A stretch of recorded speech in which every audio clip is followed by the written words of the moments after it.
Friends, welcome to പ്രസി kitchen. ഇന്നത്തെ recipe സ്വാദിഷ്ടമായ മസാല ചപ്പാത്തി റെസിപ്പി.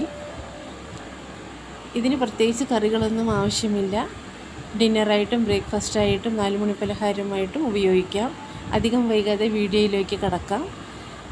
ഈ വീഡിയോ കാണുന്നതിന് മുമ്പ് സബ്സ്ക്രൈബ് ചെയ്യാനും ബെൽ ബട്ടൺ ക്ലിക്ക് ചെയ്യാനും മറക്കരുത്. വീഡിയോയിലേക്ക് കാണാം. വീട്ടിലുള്ള സാധനങ്ങളാണ്. ഇതിനെല്ലാം നമ്മൾ പ്രത്യേകിച്ച് വേറെ സാധനങ്ങളും ആവശ്യമില്ല. എല്ലാവരുടെയും വീട്ടിലുണ്ടാവുന്ന സാധനങ്ങൾ തന്നെയാണ്. ഇതിനായി ആദ്യം നമ്മൾ കുക്കറിൽ 2 ഉരുളക്കിഴങ്ങ് ആവശ്യത്തിന് വെള്ളം വെച്ച് വേവിക്കുക. വിസിലിട്ടിട്ട് 4 വിസിൽ വരണം. പ്രഷർ പൂർണ്ണമായും പോയതിന് ശേഷം മാത്രം കുക്കർ തുറക്കുക. നേരത്തെ തൊലി കളഞ്ഞ ഉരുളക്കിഴങ്ങ് ഞാനിവിടെ വെച്ചിട്ടുണ്ട്. ഒരു സവാള, പൊടിപ്പൊടിയായി എരിഞ്ഞു വെച്ച സവാളയും, ഒരു പച്ചമുളകും, ഒരു തക്കാളിയും, മല്ലിയില ഓപ്ഷനാണ്.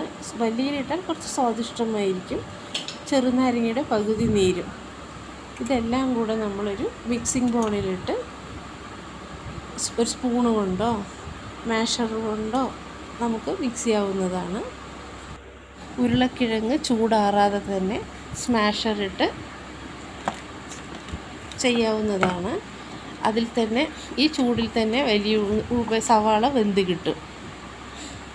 അതിലേക്ക് കുറച്ച് നമ്മൾ ഒരു സ്പൂണ് മുളക് പൊടിയും 1/4 സ്പൂണ് മഞ്ഞൾപ്പൊടിയും ചെറുനാരങ്ങ നീരും മിക്സ് ചെയ്യുക.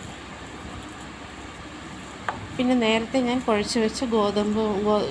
കുഴച്ച് വെച്ച മാവ് തയ്യാറാക്കിയിട്ടുണ്ട്. അതിലേക്ക് ഞാൻ ആവശ്യത്തിന് 1 ഗ്ലാസ് ഗോതമ്പ് മാവ് ആവശ്യത്തിന് വെള്ളവും ചേർത്ത് കുഴച്ച് വെച്ചിട്ടുണ്ട്. അത് നിങ്ങളുടെ ആവശ്യാനുസരണം നിങ്ങൾക്ക് മാവ് കുഴയ്ക്കാവുന്നതാണ്. സോഫ്റ്റായിരിക്കും. നമുക്ക് എളുപ്പത്തിൽ പരത്താൻ പറ്റുന്ന സോഫ്റ്റ് കുഴയ്ക്കാം. മീഡിയം സൈസിൽ വേണം നമ്മൾ കുഴച്ച് ബോളാക്കിയിട്ട് പരത്താവുന്നതാണ്. ചപ്പാത്തി പരത്തുമ്പോൾ നമ്മൾ മീഡിയം സൈസിൽ പ്രത്യേകിച്ച് പരത്താവുന്നതാണ്. ഫില്ലിംഗ് അതിലേക്ക് നമ്മൾ ചേർക്കേണ്ടതാണ്.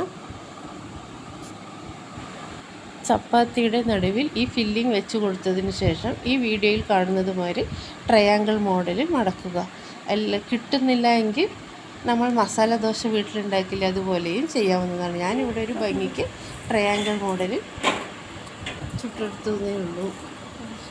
ദോശയ്ക്ക് നെയ്യും ബട്ടറും ഉപയോഗിച്ച് നമുക്ക് മസാല ചപ്പാത്തി തയ്യാറാക്കാവുന്നതാണ്. ഇത്രയേ ഉള്ളൂ മസാല ചപ്പാത്തിയുടെ റെസിപ്പി. ഈ ചാനൽ ഇഷ്ടമായെങ്കിൽ ഷെയർ ചെയ്യാനും ലൈക്ക് ചെയ്യാനും മറക്കരുത്.